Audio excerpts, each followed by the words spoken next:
Official ज्ञान बिंदु classes के यूट्यूब चैनल पर आप सभी का स्वागत करता हूं। आज हम रीजनिंग के अंदर पढ़ेंगे वेन आरेख। देखो वेन आरेख का मतलब क्या होता है, मैंने आपको पहले भी पढ़ाया है वेन आरेख। ठीक है, वेन आरेख का मतलब होता है हिंदी में, वेन आरेख का हिंदी अर्थ क्या होता है, वेन को क्या बोलते हैं, वेन ही कहते हैं। ठीक है, वेन का हिंदी अर्थ क्या होता है, वेन ही होता है। और वेन आरेख को हम दो तरीके से पढ़ते हैं। कितने तरीके से पढ़ते हैं, दो तरीके से। एक होता है तार्किक वेन आरेख, एक क्या होता है तार्किक वेन आरेख, तार्किक वेन आरेख। और दूसरा क्या होता है, दूसरा होता है विश्लेषणात्मक, विश्लेषणात्मक वेन आरेख, विश्लेषणात्मक वेन आरेख। ठीक है, इसको इंग्लिश में क्या बोलते हैं, इंग्लिश में बोलते हैं इसको एनालिटिकल, एनालिटिकल वेन डायग्राम। क्या बोलते हैं, एनालिटिकल वेन डायग्राम। और इसको इंग्लिश में क्या बोलते हैं, logical Venn diagram, Venn diagram. ठीक है, ध्यान से सुनना, जो लॉजिकल वेन आरेख होता है ये हमारी रियल लाइफ पर आधारित होता है। किस पर आधारित होता है, रियल लाइफ के क्वेश्चन आपको देखने को मिलते हैं, रियल लाइफ। ठीक है, और जो तार्किक वेन आरेख होता है इसका यूज हम कहां पर करते हैं, इसका यूज हम वहां पर करते हैं सिर्फ और सिर्फ इस रियल लाइफ को छोड़कर हम बात करते हैं किसकी, काल्पनिक की बात करते हैं। काल्पनिक, काल्पनिक वेन डायग्राम की सहायता से या वेन आरेख की सहायता से हम इन सवालों को कहां सोल्व करते हैं, न्याय निगमन में। न्याय निगमन को क्या कहा जाता है इंग्लिश में, सिलोजिज्म कहा जाता है।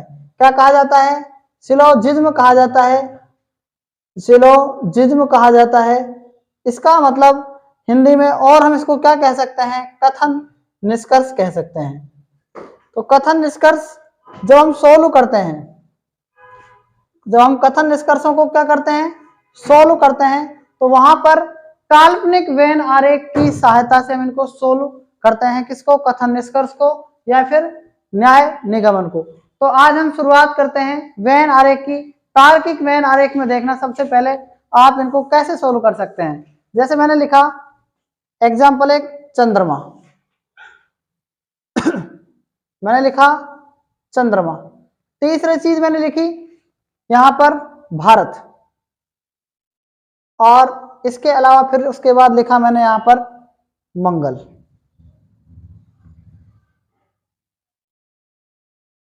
देखो इसको हम कैसे सोल्व कर सकते हैं, एक बात आपको याद रखनी है कि चंद्रमा का अलग एक क्या है, वेन बनता है। वेन आरेख का मतलब होता है सर्किल, ऐसे एक सर्किल हो गया। ठीक है, एक सर्किल मैंने ऐसे बना दिया, दूसरा सर्किल, और भारत का भी एक क्या हो गया, सर्किल। तीसरा मंगल का भी क्या हो गया, एक सर्किल। मैंने कितने सर्किल बना दिए, 3 सर्किल बनाए मैंने। आप इन तीनों सर्किलों को देखो, ये सर्किल किसका है, चंद्रमा का है, और ये सर्किल किसका है, भारत का, और तीसरा सर्किल क्या है, मंगल का। तो आप ये देखो कि इन दोनों में क्या क्या रिलेशन है। हम इनको सॉल्व कैसे करेंगे, चंद्रमा में और भारत में दोनों में रिलेशन देखेंगे। ठीक है, दोनों में क्या क्या रिलेशन है इसके अंदर, बताओ, आप बताओ क्या रिलेशन इन दोनों में। देखो रिलेशन 3 टाइप के होते हैं इसके अंदर। कितने टाइप के होंगे, पहला रिलेशन बनेगा किसका, सम का बनेगा, या पहला रिलेशन बात करें हम ऑल का रिलेशन बनता है। ठीक है, पहला रिलेशन किसका बनता है, ऑल का। सेकंड रिलेशन किसका बनता है, ऑल नो, यानी कोई नहीं का। तीसरा रिलेशन किसका बनता है, सम का, यानी कुछ का। चौथा रिलेशन किसका बनता है इसके अंदर, सम नो का। चौथा रिलेशन किसका बनता है, सम नो का। तो आप मेरी बात ध्यान से सुने, जो ये रिलेशन बनता है ना, कौन सा, सम नो का, ये कैसे बनता है, ऑल का कैसे बनता है, ऑल नो का कैसे बनता है। तो ये चीज आपको इसके अंदर 4 चीजों के बारे में पता होना चाहिए। ये चारों चीजें आपकी आगे चलकर सिलोजिज्म में भी काम आती हैं, ठीक है। तो ध्यान से देखना। अब इसमें दोनों में रिलेशन क्या है, आप बताओ, क्या सभी चंद्रमा भारत हैं क्या? चंद्रमा तो पूरे विश्व का है ना, या सभी भारत चंद्रमा है? इन दोनों में कोई रिलेशन है क्या? आपको रियल लाइफ पर काम करना है, यानी जो वास्तविकता है उस पर काम करेंगे। तो इन दोनों में कोई रिलेशन बना के बताओ, आप बताओ। चंद्रमा और भारत में कोई रिलेशन बना? नहीं बना, तो इसको हम लिखेंगे नो रिलेशन, कोई रिलेशन नहीं बना, नो वन। यही बनेगा क्या, बताओ कौन सा बनेगा? नो वन का ही बनेगा ना, है ना। या आप इसको लिख भी सकते हैं, ये भी लिख सकते हैं ऑल नो, यानी कोई नहीं का रिलेशन बन जाएगा, है ना। बात आगे समझ, दोनों अलग अलग है। आप देखो भारत और इसमें मंगल में किस किस का रिलेशन है बताओ, भारत और मंगल में किस किस का रिलेशन है? क्या भारत और मंगल में बताओ, मंगल ग्रह भी किसका है? पूरे विश्व का है ना। तो भारत के अंदर थोड़ी है, तो इन दोनों का कुछ भारत मंगल है कि बताओ, ऐसे थोड़ी है। तो इसका भी क्या है, ऑल और नो का रिलेशन हो जाएगा। आप बताओ क्या चंद्रमा और मंगल में कोई रिलेशन है कि तीनों में? इन दोनों में देखो, चंद्रमा और मंगल में बताओ, कुछ चंद्रमा मंगल है क्या? कुछ मंगल चंद्रमा है? नहीं है ना। तो ये रिलेशन जो है ना, ये बिल्कुल तीनों क्या आ जाएंगे, इसका अलग अलग आ जाएगा, यानी पहला, दूसरा और तीसरा। तो ये क्या है, इसका आंसर हो जाएगा इस क्वेश्चन का, ठीक है। अब हम शुरुआत करते हैं, जो प्रीवियस एग्जाम में आए हुए क्वेश्चन है कि उनको हम कैसे सोल्व करते हैं, ठीक है। तो यहां तक आप नोट करना चाहो तो कर सकते हो। देखो मैं पहला क्वेश्चन की शुरुआत कर रहा हूं, ठीक है। पहला क्वेश्चन है संचार, टेलीफोन, पत्र। पहला क्वेश्चन है संचार, दूसरा है टेलीफोन, और तीसरा आएगा पत्र। देखो यहां पर मैंने आपको एक पहला क्वेश्चन लिखा है संचार, टेलीफोन और पत्र। ये आरआरबी एनटीपीसी के एग्जाम में आया हुआ क्वेश्चन है, ठीक है। आरआरबी एनटीपीसी के एग्जाम में आया हुआ ये क्वेश्चन है, ठीक है। आरआरबी एनटीपीसी, इसमें ये क्वेश्चन 2019 में आया हुआ है, ठीक है। कैसे इसको हम सोल्व करेंगे, ध्यान से देखो। तो वेन डायग्राम का जो ये क्वेश्चन है, सबसे पहले आप इसमें वेन आरेख, इसका नाम क्यों पड़ा? वेन का मतलब एक सर्किल, वेन का मतलब क्या है, एक सर्किल। तो जितने इसमें शब्द आपने लिख रखे हैं, संचार, टेलीफोन और क्या है, पत्र, तो 3 आपने क्या लिखे हैं, यहाँ पर शब्द लिखे हैं, तो 3 ही वेन आरेख आने चाहिए इसके। तो आप सबसे पहले क्या करेंगे, इसको करने के लिए इसमें इन दोनों में रिलेशन देखो आप, संचार और टेलीफोन में क्या रिलेशन है, आप बताओ। क्या संचार और टेलीफोन में रिलेशन, कुछ संचार टेलीफोन है क्या? कुछ संचार टेलीफोन है, बताओ। क्या कुछ टेलीफोन संचार है क्या? कुछ टेलीफोन संचार है क्या? संचार का मतलब क्या होता है, संचार के साधन। पहले क्या थे संचार के साधन, पत्र, ठीक है। अब दूसरा नंबर आ गया मैसेज, तीसरा क्या आ गया, टेलीफोन, फोन, मोबाइल। तो उसके बाद देखो इसमें जो रिलेशन है ना, सभी टेलीफोन क्या है, संचार के अंदर आ सकते हैं। तो इन दोनों में क्या हो गया, जो टेलीफोन है ना, ये कहाँ जाएगा, इसके अंदर आ जाएगा। तो मैं इसको टी से डिनोट कर रहा हूं। और सभी संचार क्या है, सभी टेलीफोन क्या है, संचार है। तो संचार के साधन जितने भी है ना, आप संचार ही तो कहोगे इनको, कम्युनिकेट मतलब बातचीत तो कर सकते हैं आप इससे। तो जितने भी टेलीफोन है ना, सब संचार के अंदर आते हैं।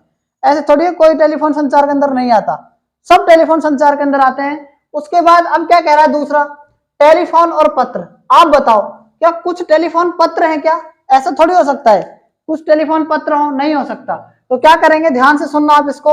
इसमें क्या करेंगे, जो पत्र है ना, वो भी क्या है, संचार के अंदर ही आता है। तो ये क्या आ गया बताओ, ये तो आ गया पत्र, और ये क्या आ गया, टेलीफोन। ये क्या आ गया, टेलीफोन।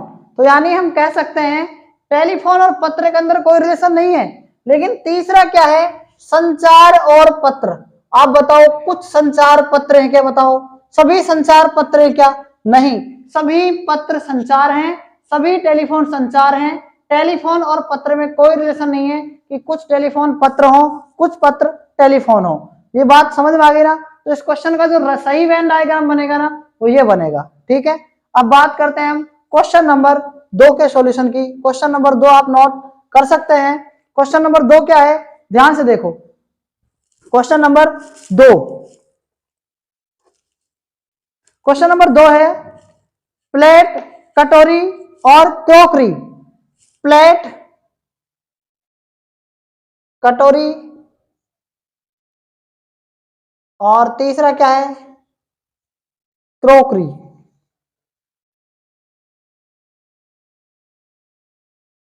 प्लेट, कटोरी और क्रॉकरी, ये तीन आपको दिए हुए हैं। ये भी ध्यान रखना, आरआरबी एनटीपीसी एग्जाम में आया हुआ क्वेश्चन है। ठीक है, तो इसका सॉल्यूशन बताओ क्या आना चाहिए, बताओ जल्दी से। आरआरबी एनटीपीसी 2019 में ये क्वेश्चन एग्जाम में आया हुआ है और आप बताओ इसका वेन डायग्राम क्या बनना चाहिए। तो ध्यान से देखो इसका वेन आरेख कैसे बनेगा। आपको ये तो पता है इसमें 3 अगर वर्ड हैं तो 3 ही इसमें वेन डायग्राम बनेंगे, लेकिन उन तीनों की सहायता से कैसा वेन डायग्राम बनेगा ये आपको बताना है। तो ध्यान से देखो, पहला क्या दे रखा है आपको, प्लेट, दूसरा क्या दे रखा है, कटोरी, और तीसरा क्या दे रखा है बताओ, क्रॉकरी। तो आप बताओ प्लेट और कटोरी में कुछ रिलेशन है क्या? प्लेट और कटोरी में कोई रिलेशन नहीं है, सिंपल आप देखते हैं इसको आप कर सकते हैं। उसके बाद कटोरी और क्रॉकरी में देखो रिलेशन क्या है, बिल्कुल सभी कटोरी क्रॉकरी के अंदर आती हैं। सभी क्रॉकरी किसके अंदर आती है, सभी कटोरी किसके अंदर आती है बताओ, क्रॉकरी। क्रॉकरी का मतलब होता है जितने भी बर्तन हैं वो क्रॉकरी के अंदर आते हैं। कई लिखते हैं रमेश बर्तन भंडार, कई लिखते हैं रमेश क्रॉकरी गिफ्ट हाउस। ठीक है, तो क्रॉकरी का मतलब क्या है, जहां पर बर्तन मिलते हैं। तो मतलब क्या है, इसमें ध्यान से सुनना। तो इन दोनों में कटोरी और क्रॉकरी में मेन जो डिफरेंस है वो देखो अब क्या है। तो ये क्या है, कटोरी है ना, तो इसको मैं यहां लिख रहा हूं कटोरी, कटोरी। उसके बाद सभी कटोरी क्या है, क्रॉकरी है। जितनी भी कटोरी है किसके अंदर आती है, क्रॉकरी के अंदर। अब तीसरा रिलेशन देखो, प्लेट और क्रॉकरी के अंदर बनेगा। प्लेट और क्रॉकरी में देखो क्या बताओ, सभी प्लेट क्रॉकरी है क्या, बिल्कुल सभी प्लेट क्या है, क्रॉकरी है। ठीक है ना, तो वहां पर यहां क्या लिख सकता हूं मैं इसको, प्लेट लिख सकता हूं। सभी कटोरी क्रॉकरी है, सभी प्लेट क्या है, क्रॉकरी है। बताओ यहां तक ये बात समझ में आ गई कि नहीं आ गई। तो इसका सिंपल वेन आरेख क्या बनेगा, ये बनेगा। आपको ऑप्शन में 4 वेन आरेख देगा, तो उनमें से आपको सेलेक्ट करना है कौन सा आएगा। उसके बाद हम करते हैं नेक्स्ट क्वेश्चन। नेक्स्ट क्वेश्चन आप नोट कर सकते हैं, खेल, क्रिकेट, तिल चट्टा। तीसरा क्वेश्चन, तीसरा क्वेश्चन यहां लिख रहा हूं मैं, इसको मिटा रहा हूं। ठीक है, जितने भी क्वेश्चन आपको करा रहा हूं सारे एग्जाम में आए हुए हैं। खेल, तिल चट्टा, उसके बाद है तीसरा क्या था, खेल, तिल चट्टा, और थर्ड है क्रिकेट, है ना।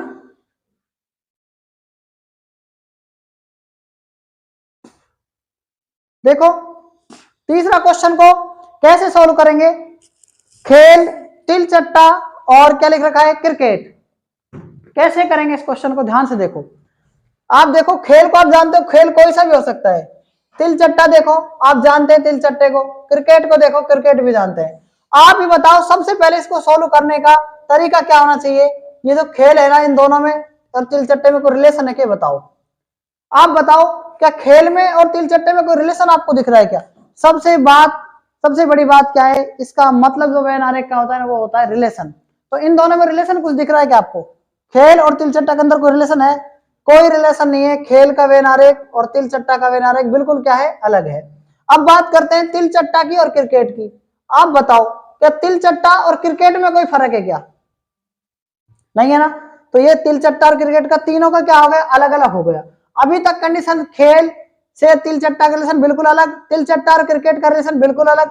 लेकिन अब देखो खेल का और तिल चट्टा का देखो, सॉरी खेल का और क्रिकेट का देखो। जो क्रिकेट था ना वो कहां आ जाएगा बताओ, वो खेल के अंदर आ जाएगा। यानी जो ये खेल है ना, जो ये क्रिकेट है ना वो एक खेल है। तो क्रिकेट क्या है, सभी क्रिकेट जो होता है, कहीं पर भी क्रिकेट हो खेल के अंदर आ जाएगा। आप बताओ इन दोनों से जो रिलेशन बनाना वो क्या बना, ये बना। और तिलचट्टा आप बताओ क्रिकेट से भी बिल्कुल अलग है और खेल से भी बिल्कुल अलग है, तो इसका सही वेन डायग्राम क्या बनेगा, ये बनेगा। ठीक है, बात आ गई समझ में। उसके बाद हम नेक्स्ट क्वेश्चन और करते हैं। ठीक है, पुरुष पिता भाई। नेक्स्ट क्वेश्चन क्या है, पुरुष पिता और भाई। नेक्स्ट क्वेश्चन, पुरुष पिता भाई।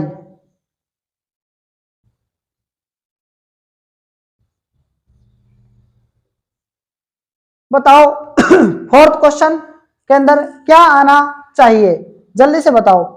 फोर्थ क्वेश्चन के अंदर क्या आना चाहिए, पुरुष पिता भाई। आप ध्यान दो इस क्वेश्चन को, कैसे करेंगे, पुरुष, फिर क्या दे रखा है, पिता, फिर क्या है, भाई। आप मेरी बात ध्यान से सुने, क्या सभी पुरुष पिता हैं क्या, आप बताओ। सभी पिता क्या है, पुरुष हैं। तो सभी पिता को मैं यहां लिख रहा हूं, सभी पिता क्या हैं, पुरुष हैं। सभी पिता क्या हैं, पुरुष के अंदर आ गए। अगली बात, क्या सभी पिता भाई होते हैं क्या, क्या सभी भाई पिता होते हैं, नहीं। कुछ भाई पिता होते हैं क्या, कुछ जो भाई हैं वो पिता हो सकते हैं क्या, हो सकते हैं। चलो आगे देखो, इन दोनों में देखो आप, सभी भाई पिता हैं क्या, बताओ, नहीं हो सकते। कुछ भाई पिता हैं क्या, कुछ भाई पिता हैं क्या, बताओ, बिल्कुल है ना। कुछ भाई क्या है, इन दोनों में देखो, पिता और किसमें, भाई में। तो कुछ पिता क्या है, भाई हो भी सकते हैं। ठीक है, ये बात आपको समझ में आ जानी चाहिए। और जितने भी भाई होंगे ना, कुछ पिता भाई हैं, कुछ भाई क्या है, पिता हैं। बहुत से भाई पिता हैं, कुछ भाई पिता हैं। ठीक है, और कुछ भाई पिता हैं, लेकिन कुछ, सभी भाई क्या है, पुरुष हैं। सभी पिता क्या है, पुरुष हैं, लेकिन कुछ पिता भाई हैं, कुछ भाई क्या है, पिता हैं। तो 4 क्वेश्चन मैंने आपको समझाए, यहां तक आप नोट इनको कर सकते हो।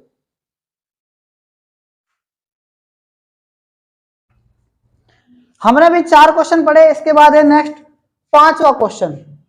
5वें क्वेश्चन को देखो आप, पहला है इसके अंदर छात्र, छात्र। उसके बाद है प्रे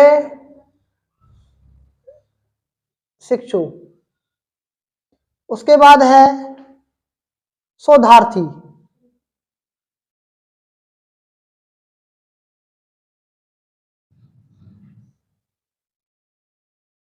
तो देखो 5वें क्वेश्चन को कैसे हम सॉल्व करेंगे। सबसे पहले देखो छात्र, सबसे पहले क्या दे रखा है, फिर क्या है, प्रशिक्षु, फिर क्या है, शोधार्थी। आप ध्यान से सुनना, इसको सॉल्व करने के लिए सबसे पहले हम क्या करेंगे, छात्र में और प्रशिक्षु में क्या कर सकते हैं, डिफरेंस चेक कर सकते हैं। छात्र का मतलब क्या होता है, एक स्टूडेंट, और प्रशिक्षु का मतलब होता है प्रशिक्षण, यानी ट्रेनिंग लेने वाला विद्यार्थी। जो ट्रेनिंग लेता है उसको प्रशिक्षु कहते हैं, जो ट्रेनिंग पर चल रहा है अभी। समझ में आई बात। शोधार्थी का मतलब होता है जो खोज करने वाला विद्यार्थी है, शोधार्थी, शोध पर मतलब काम कर रहा है। ठीक है, तो आप बताओ क्या सभी छात्र कभी ट्रेनिंग करते हैं क्या, नहीं करते, कुछ ही ट्रेनिंग पर जाते हैं।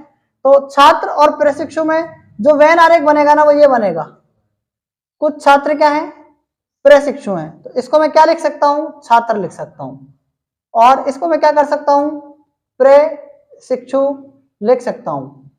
ठीक है, उसके बाद देखो दोनों में देखो, अब प्रशिक्षु में और किस में, शोधार्थी में देखो, जो शिक्षण कर रहा होता है, जो ट्रेनिंग पर होता है, क्या वो रिसर्च भी करता रहता है क्या, तो कुछ हो सकता है ना। उसके बाद यहां इसका मतलब इसमें तो ये टच आएगा ही आएगा, लेकिन ये भी तो देखो कि कुछ शोधार्थी छात्र भी तो हो सकते हैं ना, तो इसका मतलब ये दोनों से टच करेगा, तो इसका मतलब ये कह जाएगा शोधार्थी। आप बताओ ये क्वेश्चन आपको समझ में आया या नहीं आया। आप शब्दों पर ध्यान दो, छात्र, प्रशिक्षु, शोधार्थी। शोधार्थी जो रिसर्च कर रहा है, प्रशिक्षु ट्रेनिंग कर रहा है। ठीक है, तो आप इनको भी नोट कर सकते हैं। उसके बाद नेक्स्ट क्वेश्चन है, नेक्स्ट क्वेश्चन 6 क्वेश्चन देखो, छोटी महिलाएं। छोटी महिलाएं,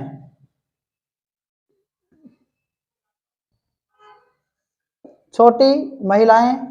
उसके बाद गोरे बालों वाले लोग, गोरे बालों वाले लोग।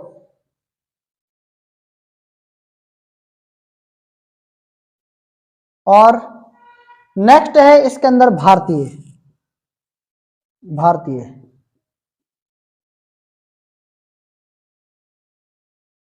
देखो नेक्स्ट क्वेश्चन क्या है, छोटी महिलाएं, उसके बाद गोरे बालों वाले लोग, ठीक है, गोरे बालों वाले लोग। उसके बाद क्या है, भारतीय। आप मेरी बात ध्यान से समझे कि इसके अंदर आपको क्या दे रखा है, छोटी महिलाएं। सबसे पहले मैंने आपको बताया रिलेशन, इन क्वेश्चनों को आप कैसे जल्दी कर पाएंगे, रिलेशन। और उसमें तीन रिलेशन बनेंगे, चार में कितने बनेंगे, बहुत सारे बनेंगे, चार में बहुत सारे रिलेशन बनेंगे। अभी मैं आपको तीन उसके बता रहा हूं, अधिकतर वैसे तीन ही आते हैं, ठीक है, इसमें रिलेशन बहुत सारे बनते हैं। ध्यान से सुनना कैसे करेंगे इसका सॉल्यूशन। छोटी महिलाएं, आप देखो सभी छोटी महिलाएं गोरे बालों वाले लोग में आती हैं क्या भाई, जितनी भी छोटी महिलाएं सभी आती हैं क्या, बताओ सभी गोरे बाले वाले लोग छोटी महिलाओं के अंदर आते नहीं आते, क्योंकि यहाँ लोग है, यहाँ पर क्या है, ये मेल फीमेल में आ गया, और यहाँ पर क्या है, छोटी महिलाएं। तो कुछ छोटी महिलाएं ना गोरे बाले वाले लोग में शामिल हो सकती हैं। यानी अगर हम बात करें छोटी महिलाओं की, तो छोटी महिलाएं क्या हैं, गोरे बाले वाले लोग में हैं। और गोरे बाले वाले लोग क्या है, सभी भारतीय हो सकते हैं कि बताओ, सभी गोरे बालों वाले लोग भारतीय में आते हैं कि बताओ, कुछ आते हैं, ठीक है ना। छोटी महिलाएं बताओ, क्या सभी छोटी महिलाएं भारतीयों के अंदर आती है क्या, नहीं, कुछ आ सकती हैं। तो इसका भी वेन डायग्राम क्या बनेगा, यही बनेगा, ये छोटी महिलाओं वाले लोग है ना, ये छोटी महिलाएं हैं ये वाला, ठीक है, लिख देता हूं छोटी महिलाएं।